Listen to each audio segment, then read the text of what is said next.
In the middle of the pandemic, Kia Philippines officially entered the subcompact crossover segment with the Kia Stonic. But that was a bit more car than it was SUV. Now it's got something that's a better competitor to the likes of the Toyota Raze and the MGZS. Ladies and gentlemen, say hello to the Kia Sonet.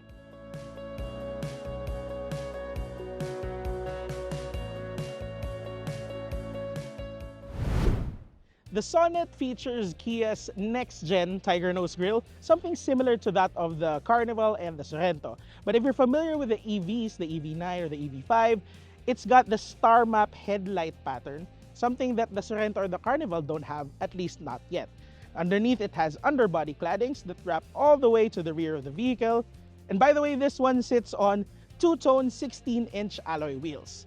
Now here at the back, it's got a large light bar that stretches the width of the vehicle, something that's also very similar to other Kia models, especially the EVs. It also has, of course, the new Kia logo. It's got the Sonet badge here at the bottom, and underneath it has more silver trim to match the ones up front.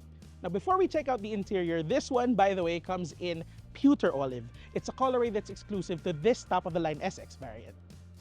Now before I check this out, I'm gonna turn it on because it's so hot. It's so hot today. Akala ko ba rainy season na ano nangyari?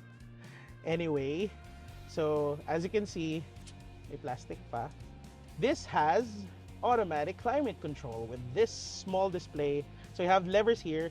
Kudos to Kia for adding buttons and levers here for the controls.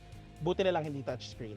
You have AC vents all around, these trapezoidal looking things with a lot of texture, and it does look kind of nice. There aren't a lot of soft touch materials on the dashboard. You do have some leather here on the side panels and on the seats, but that's about it. There's also an abundance of gloss black plastic trim here, so yeah, good luck. You're gonna get a lot of fingerprints all around.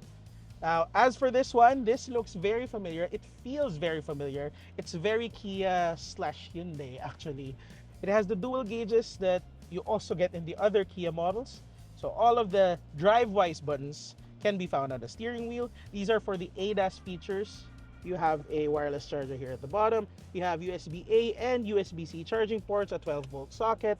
You also have cup or bottle holders here with a compartment or a slot for your wallet or your phone. Now up top, interestingly enough, this may be a Raze competitor. It has a sunroof, which is pretty nice. This is also available in the top-spec variant. This is a 10.25-inch head unit with Apple CarPlay and Android Auto that also has wireless connectivity. Right now, if you might hear that, I'm not sure if you do, those are ambient noises. So this is actually a feature of the Sonet. So medyo umaambon na, pero naiwan ko din ako on your rainy day. So hayaan ko na lang. Imagine nyo na lang umuulan na malakas. So right off the bat, what I notice is that there's decent space here. This is set to my driving position, yet I still have this amount of leg room and I have decent headroom. Though I can imagine if someone like my boss Carlo would sit here, mauuntog na siya. Elbow room, it's as what you would expect from a subcompact crossover. 2 adults, no problem, but 3 might be questionable. There's an armrest here in the middle with cup holders. You also have bottle holders on either side. You have AC vents, you have a small cubby, and you have 2 USB-C charging ports. That's a great bonus. Let's get to driving. Driving na, no? The all-new Sonet is powered by a 1.5-liter 4-cylinder naturally aspirated gasoline engine that generates 113 horsepower at 6,300 RPM and 144 Nm of torque at 4,500 RPM. This engine is mated to an intelligent variable transmission. Basically, that's the Hyundai Group CVT, and it's actually pretty impressive. They've managed to minimize the rubber band feel of a traditional CVT. Now, we're not able to push this thing to its limits, nor are we able to test properly for fuel economy because this is just a very small area that we're driving around here in Vermosa. But at least on this short drive, I'm able to say that this is basically what you would expect from a 1.5-liter engine. Nothing out of the ordinary. That's not to say that's a bad thing, of course, because this thing, I assume, is going to be very fuel efficient. If the other 1.5-liter or 2-liter plus the IVT combo and the other Hyundai models are anything to go by, this should do well whether you're on the highway or you're in the city. But as for performance, well, You can try flooring it now, and can you hear it? You can hear the engine grunting. If you're fully loaded with 5 people and some cargo, well, it might need some help when you're going uphill. But for the most part, if you're just driving in the city or you're cruising along the highway, it should be okay.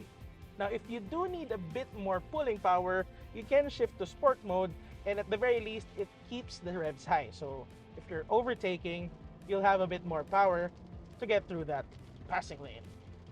Now, as you may notice, it started to rain really, really hard.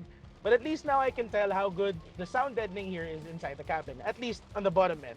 Because here, up top, you hear all the raindrops. It's really loud. But underneath, you don't really hear much of the road underneath you. And when you're passing through some small cars or some motorcycles, it's really not that noisy. But these raindrops are really, yeah, they're pretty loud. As far as ride comfort goes, these roads we're driving on right now, they're not bad, but they're not smooth asphalt. So I'm guessing if you're driving this around the better parts of Metro Manila, it's gonna be pretty okay. I think it's pretty comfortable there at the back. Our new girl, Sam, is there. Okay lang ba dyan? Komportable naman. Yeah. And as I said, there's decent legroom at the back, so passengers there will have an okay time at the very least. So clearly, we're not going to be able to tell you much more than that. Handling-wise, that'll have to wait for a full review. And clearly, we're not going to be able to do a proper outro outside the car. So let's wrap things up here inside the cabin. As for the pricing, well, I don't have them yet right now at this moment while I'm driving. But by the time this video is published, we'll probably have it then. So we'll just flash it down here. Or if not, we're going to put it in the comment section. Now, in summary, what do I think? Well, Kia Philippines is clear that it's taking aim at the Toyota Rays with the Sonet.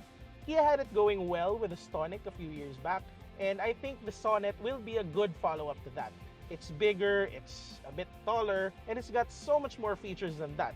Now, looking at this compared to the Rays and the ZS, well, the Sonet looks pretty loaded. And only time will tell, of course, if it will be a legit competitor in the segment. But at least based on this short drive and what I've seen today, this looks promising.